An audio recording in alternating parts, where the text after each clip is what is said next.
Dun-dun-dun-dun-dun, Shoach World. Welcome to Shoach World, gamers. Josh here, and as this week draws to a close, I wanted to take a moment to look at this week's new game releases, some gaming announcements, and a few news stories. If this is your first time on the channel, make sure you hit that subscribe button to join in on the fun. Alright gamers, as always, we'll start off with this week's new game releases. And the biggest game release this week is Fire Emblem Engage, the latest game in the storied strategy RPG series released today on the Nintendo Switch. Now the game does leave behind the school backdrop from the Three Houses Fire Emblem game. There are magic rings housing the spirits of heroes from past Fire Emblem games, which is a really cool throwback. If you're a fan of strategy RPG games, I highly recommend giving this game a shot. Also released this week was Colossal Cave. Now this is a 3D point-and-click reimagining of the original text-based adventure game. It was first introduced in 1975 by Will Cowther and Don Woods. This game is out now on the Nintendo Switch, the PlayStation, the Xbox systems, PC, and it also has a VR version on the Meta Quest 2. Now, Monster Hunter Rise was released for the first time this week on the PlayStation 4, the PlayStation 5, and on Xbox systems, including a Game Pass release. The game was previously a console exclusive for the Nintendo Switch. Now, this title added mounts, which sped up traversal and gameplay, making it my personal favorite game in the series. I highly suggest, if you haven't played this game yet, definitely give Monster Hunter Rise a chance. Also, Persona 3 Portable and Persona 4 Golden both received releases on the Nintendo Switch and the Xbox systems, including Game Pass for the first time this week.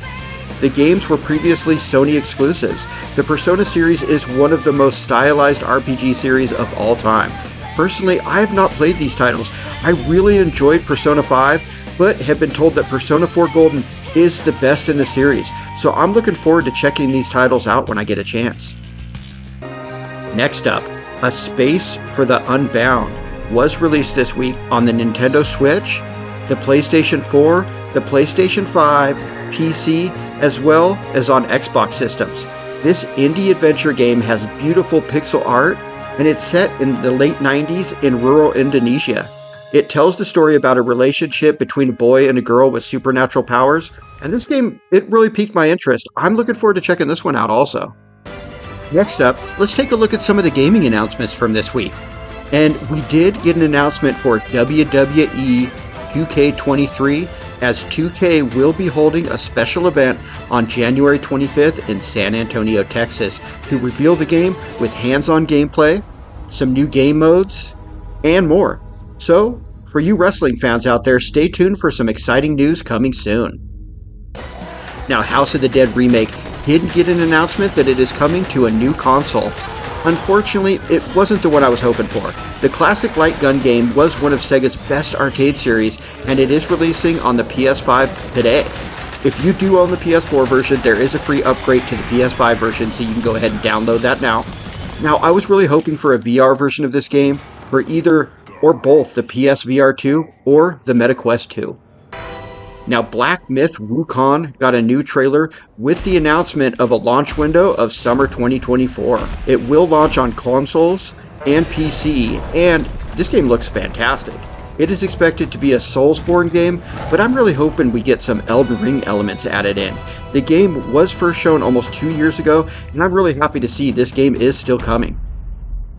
Now, Remnants from the Ashes received an official announcement that it is, quote, coming soon to the Nintendo Switch. They later revealed it is coming this year. The game is a third-person survival action shooter set in a post-apocalyptic world. The game originally released back in 2019 on the PC, Xbox, and PlayStation, and I've heard some good things about this title, so this is definitely something to look forward if you want that something maybe a little more mature rated for the Nintendo Switch. Raiden 3X Mikado Remix was announced as a collaboration for the arcade-style shooter fans out there.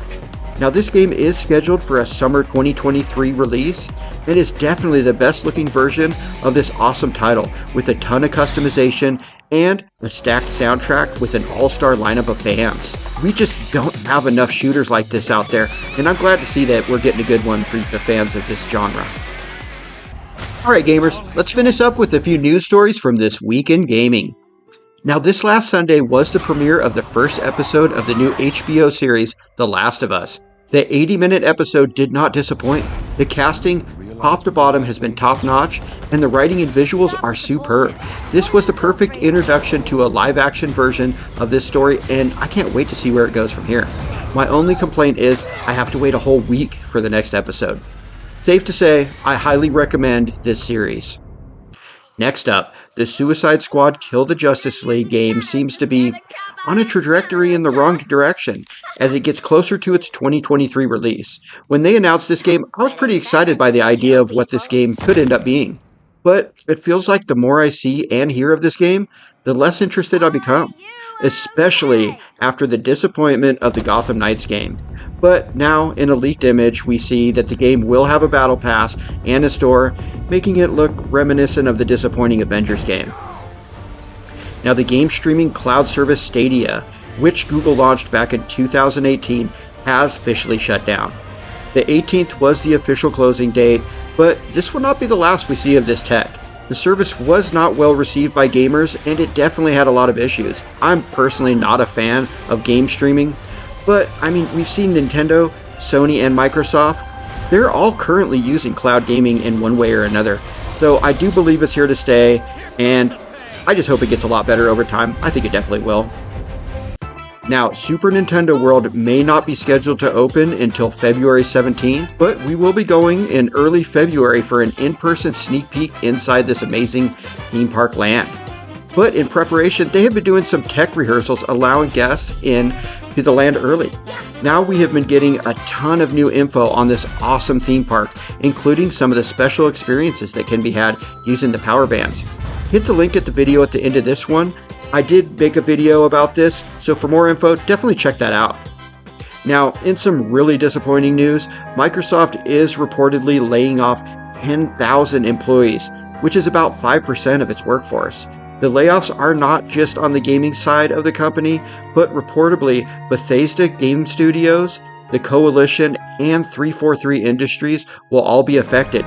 Hopefully all those affected by the layoffs do end up on their feet and get new jobs quickly.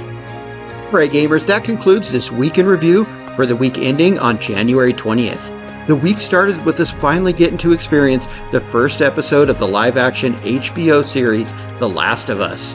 Then, we got hit with rumors of a state of play coming soon from Sony.